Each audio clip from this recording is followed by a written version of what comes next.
Homologous series organic compounds का एक ऐसा ग्रुप है जिसके अंदर सभी ऑर्गेनिक कंपाउंड्स की केमिकल प्रॉपर्टीज और उनके स्ट्रक्चर सेम होते हैं। और अगर इन सभी ऑर्गेनिक कंपाउंड्स को एक सीक्वेंस में या एक सीरीज में लगाया जाए तो इन सभी ऑर्गेनिक कंपाउंड्स के मॉलिक्यूलर फॉर्मूलाज के बीच में सीक्वेंसली CH2 का डिफरेंस आएगा, मीन्स एक कार्बन और 2 हाइड्रोजन। ठीक, तो इस तरह का जो ग्रुप बना है या इस तरह की जो सीरीज है इन ऑर्गेनिक कंपाउंड्स की, इसको क्या बोलते हैं? होमोलोगस सीरीज कहते हैं। फॉर एग्जाम्पल, जैसे हमने लिखा है यहाँ पर CH4, क्या होता है? मीथेन। तो अगर सेम इसी तरीके के इस के सीक्वेंस में और ऑर्गेनिक कंपाउंड्स लिखने हैं, एक जो सीरीज बनाए, तो उसमें देखो इसमें सिंगल बॉन्ड है भाई, का जो मीथेन है, मीथेन में जो हाइड्रोजन लगे हुए हैं सब में क्या है? सिंगल बॉन्ड है। तो जितने भी ऑर्गेनिक कंपाउंड आगे आए तो उसमें एक एक कार्बन बढ़ाना है हमें। ठीक है, सिक्वेंसली अगर देखें तो एक कार्बन इसमें, अगले में 2 आएंगे, फिर 3 आएंगे, 4 आएंगे, ऐसे तो एक एक कार्बन बढ़ाना है।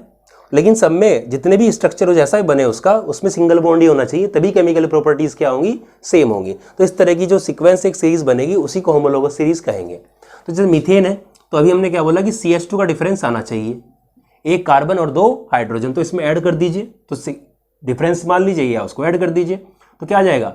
C2H6। क्या होता है? इथेन। तो CH2 का डिफरेंस है इथेन और मीथेन में, यानी कि ये इथेन इस मीथेन का नेक्स्ट मेंबर है इस होमोलोगस सीरीज में। अगली बात करें तो इसमें अगर और अगला इसका मेंबर और ऐड करना है तो CH2 का डिफरेंस अब इस वाले के साथ में नहीं, अब CH2 का इसके साथ में देखेंगे, जिससे अगला बनेगा। तो क्या आएगा? C3H8, और उसके बाद में ये क्या बन गया? ये प्रोपेन बन जाएगा। नाम लिखना बताया हुआ है आपको प्रीवियस वीडियोस में। अब CH2 का डिफरेंस और आए तो इसमें क्या आ जाएगा? C4H10, ऐसे ही करते करते C5H12। तो कहने की बात यह है कि एक सीक्वेंस बना, एक सीरीज बनी जिसमें सभी ऑर्गेनिक कंपाउंड, जैसे एक ये था, ये इस तरीके से ऑर्गेनिक कंपाउंड है, इन सभी के बीच में आपस में एडजेसेंट जो अगला जो मेंबर है उसमें CH2 का डिफरेंस आ रहा है, एक कार्बन और 2 हाइड्रोजन। इसका कंपैरिजन कीजिए, ये इसका कंपैरिजन कीजिए, ये। तो इस तरह की जो सीरीज बनी है उसको होमोलोगस सीरीज कहते हैं। ठीक है, तो यहां पर हम देखते हैं कि तो CH2 का, तो पहला पॉइंट हमारा मेन हुआ कि CH2 का डिफरेंस होना चाहिए। ठीक है, दूसरे पॉइंट की अगर बात करते हैं, दूसरे पॉइंट की बात करेंगे तो हर एक मेंबर से जब दूसरे मेंबर के पास में जाएंगे तो CH2 का डिफरेंस है, और CH2 का जो अगर बोले कि मॉलिक्यूलर जो मास है वो कितना है भाई? C और इसमें कितना है? CH2 का डिफरेंस आ रहा है। ठीक है, तो C और H2, तो C का जो एटॉमिक वेट कितना होता है? 12 होता है, और H का कितना होता है? 1 होता है। तो CH2 में कितना है? CH2 के अंदर मीन्स क्या हो गया? C कितना हो गया? 12 प्लस H कितना? 1 है, लेकिन H के एटम कितने हैं? 2 हैं, तो कितना हो जाएगा? 14। यानी कि आप बोले कि CH2 का डिफरेंस है या फिर हर एक मेंबर में 14 जो मास है इनका, इसमें 14 का डिफरेंस आएगा। आप इसको चाहे सीधा ऐसे कर ले कि CH2 का डिफरेंस है तो 14 का डिफरेंस है, या फिर ऐसे भी कर सकते हैं कि इसमें अगर आप ऐसे करते हैं कि देखो C2H6 लिखा हुआ है और यहाँ पे क्या लिखा हुआ है? CH4 लिखा हुआ है, तो कितने का डिफरेंस आ रहा है? एक C का और 2 H का, तो इतने CH2 का डिफरेंस आ रहा है। अब CH2 में अगर बोले कि एटॉमिक इसका जो मास आया इसका कितना आया? 14 आया, तो हम बोले कि CH2 का डिफरेंस है या 14 का डिफरेंस है, बात तो एक ही है।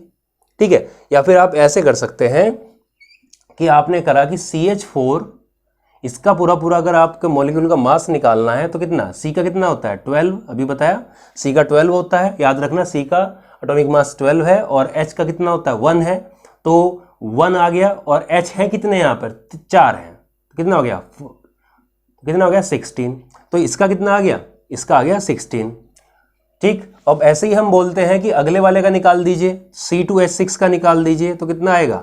C कितना होता है? 12, और C 2 है तो मल्टीप्लाई बाई 2 प्लस H का कितना होता है? 1, और टोटल H कितना है? 6 है, मल्टीप्लाई बाई 6 कितना हो जाएगा? 30 आ जाएगा। अब यहाँ पर इसका कितना है? इसका 16 है, और इसका कितना आया? इसका 30 आया, तो दोनों में डिफरेंस कितना है? दोनों में डिफरेंस आएगा 14 का डिफरेंस आएगा। तो आप बोल दीजिए कि इसका और इसमें कंपैरिजन करेंगे तो CH2 का डिफरेंस बोल दीजिए, या फिर 14 का क्या आएगा, जो मास में डिफरेंस है 14 का डिफरेंस आएगा।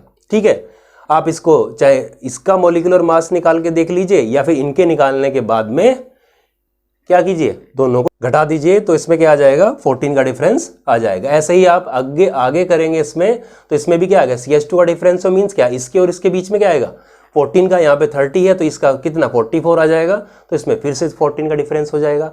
तो पहला पॉइंट क्या था कि CH2 का डिफरेंस, दूसरा क्या है कि हर एक मेंबर में CH2 का डिफरेंस, प्लस दूसरा कि 14 जो मास है एक से दूसरे में जाएंगे तो 14 का डिफरेंस उसमें आएगा। ठीक है, तीसरा पॉइंट जो आएगा इसमें, तीसरे पॉइंट में हम ये कर सकते हैं कि जितने भी ये जो होमोलोगस सीरीज जो भी हम बनाएंगे तो उसका एक पर्टिकुलर अपना एक फॉर्मूला हो सकता है जिसको हर एक मेंबर को फॉलो करना पड़ेगा।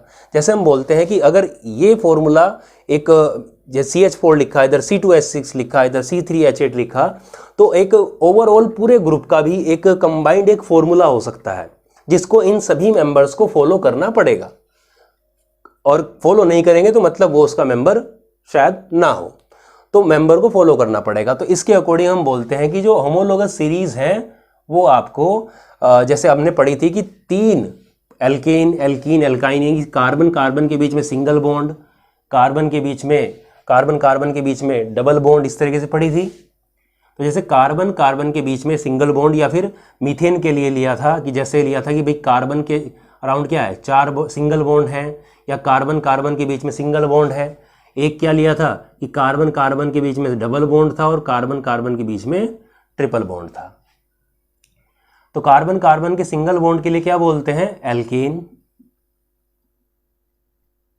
डबल बॉन्ड के लिए क्या बोलते हैं, होमोलोगस सीरीज कौन सी लगेगी, एल्कीन, और एक आएगी एल्काइन। ठीक है, अब ऐसे अगर बोलते कि एल्केन, एल्केन का जो फॉर्मूला पूरे ग्रुप का फॉर्मूला क्या होगा, ये है CnH2n+2। एल्कीन का क्या होगा CnH2n, और एल्काइन का होगा CnH2n-2। तो ये 3 अलग अलग फॉर्मूला हमने देखे, 3 अलग अलग सीरीज के। अब इनको एग्जाम्पल देख लेते हैं, और साथ में यहाँ से क्वेश्चन आता है, आपसे पूछ लेगा कि एल्कीन का पहला मेंबर का फॉर्मूला और नाम लिखिए, या बोल दे कि एल्काइन का सेकंड या थर्ड मेंबर, इस तरीके से क्वेश्चन पूछ लेते हैं।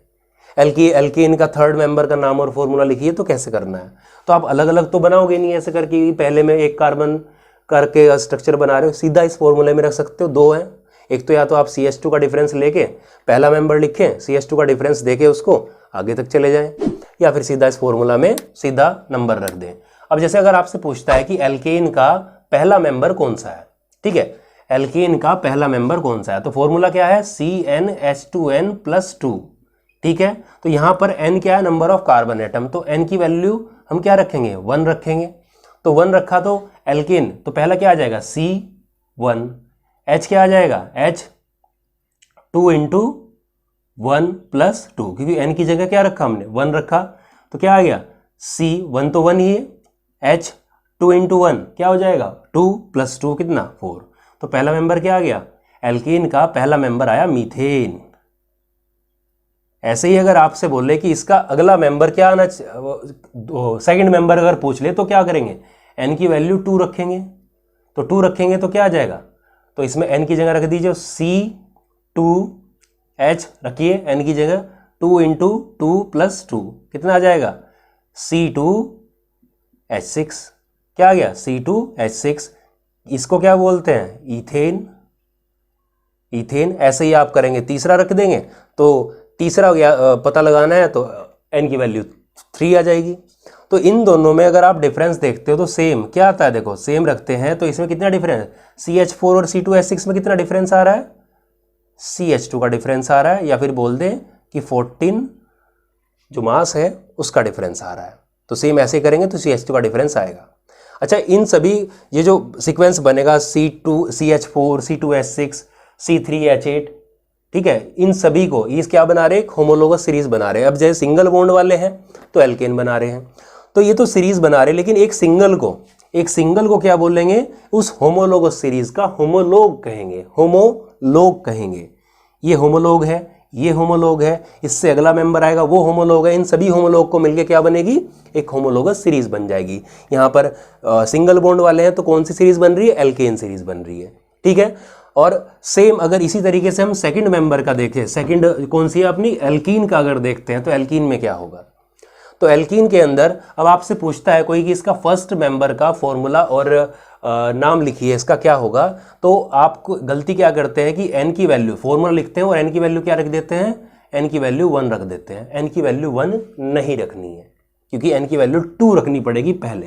क्यों, कार्बन है, सिंगल है, ठीक है, सिंगल बॉन्ड को आप इमेजिन कर सकते हो, लेकिन अगर डबल बॉन्ड करना है तो डबल बॉन्ड क्या होता है, कार्बन कार्बन के बीच में ही होगा, तो मिनिमम आपको कम से कम 2 कार्बन तो लेने पड़ेंगे पहले मेंबर के लिए। तो इसलिए हम क्या करते हैं कि पहले मेंबर के लिए आपको n की वैल्यू कितनी, 2 रखनी पड़ेगी, और ज़्यादा क्वेश्चन पूछा जाता है इसी तरीके से, इसका पूछ लिया इसका पूछ ले, तो मिनिमम 2 रखनी पड़ेगी। तो यानी कि फर्स्ट मेंबर, जो फर्स्ट मेंबर आएगा, first member of alkene, alkene का फर्स्ट मेंबर अगर पूछता है तो n की वैल्यू क्या लिखनी है, 2 लिखनी है, और फिर उसके बाद रख देंगे इस फॉर्मूला में C2H2 इंटू 2, तो कितना आ जाएगा, C2H4। अब इसका अगर आपको स्ट्रक्चर पूछता है तो स्ट्रक्चर बना दीजिए, कितने C कितने बनाने हैं, 2, पहले सिंगल बॉन्ड ही रखिए कोई बात नहीं, H कितने हैं, 4, तो 2 इस पे आ जाएंगे, 2 इस पे आ गए। अब देखिए यहां से कार्बन की वैलेंसी सेटिस्फाई हो रही है क्या, 4, 1 2 3 नहीं, टोटल तो 4 होनी चाहिए कार्बन की, 1 2 3 इसकी भी नहीं हो रही है। अगर तो सेटिस्फाई करने के लिए आप बॉन्ड कहाँ लगाएंगे, हाइड्रोजन वायरिंग के बीच में नहीं, कार्बन के बीच में लगाएंगे, तो क्या हो जाएगा, अब सेटिस्फाई होगी है 1 2 3 4, तो यानी कि ये है इसका एग्जैक्ट स्ट्रक्चर C2H4। तो डबल बॉन्ड वाले हैं, ठीक है। ऐसे ही तो डबल बॉन्ड वाले को क्या बोलते हैं, एल्कीन बोलते हैं। ऐसे ही अगर हम बोलते हैं कि इसका अगला क्या आ जाएगा, तो अगले के लिए क्या रखेंगे, अगले के लिए सेकंड, फर्स्ट मेंबर का फॉर्मूला क्या है, C2H4। सेकंड मेंबर की बात करें तो N3 आएगा, N2 नहीं आएगा, सीधा N1 और N2 की वैल्यू एल्कीन में आती, एल्कीन में नहीं आएगी। तो यहाँ से C क्या आ जाएगा, 3, और H क्या आ जाएगा, 2N है तो 2 इंटू 3, तो कितना आ जाएगा, C3H6। ठीक है, इस तरीके से आप कर सकते हो। और इसमें अगर आप डिफरेंस देखते हैं तो इस कितना आएगा, CH2 का डिफरेंस आएगा। देखिए C 3 है, इधर कितना है 2, तो C, और इधर 4 इधर 6, कितना CH2, या फिर बोल लेंगे 14 का डिफरेंस। ऐसे ही अगले मेंबर में भी आ जाएगा। सेम आप इसके एल्काइन के लिए कर सकते हैं। यहाँ पर भी फर्स्ट मेंबर अगर पूछता है तो वैल्यू कितनी आएगी, फर्स्ट मेंबर के लिए n = 2 रखेंगे, ना कि 1, क्योंकि अगर कार्बन कार्बन ट्रिपल बॉन्ड करना है तो दो कम से कम 2 तो लेने ही पड़ेंगे। तो इस तरीके से ये क्या है, ये होमोलोगस सीरीज थी। एल्केन, एल्कीन और एल्काइन, इनके IUPAC नेम हमने बता दिए किस तरीके से आते हैं। ठीक है, तो इस वीडियो में इतना ही। Thank you.